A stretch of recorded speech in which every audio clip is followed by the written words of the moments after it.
In the first reading for today's liturgy, which comes from the book of Genesis, God speaks to Abraham, and he makes two promises that will have an everlasting impact upon Abraham and his people.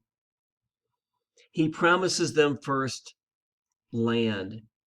He promises them what is now referred to as the promised land of Canaan or Israel. And he also promises that they will be a people who will last forever. He says that Abraham's progeny will be as numerous as the stars of the sky or the grains of sand on the beach. And so then they seal the covenant. God and Abraham seal the covenant through a ritual that involves animal sacrifice. What's important here is that this covenant is a sacred bond between God and Abraham, a bond that involves promises on the part of both God and Abraham. God promises progeny, he promises the land. Abraham promises to remain faithful to God.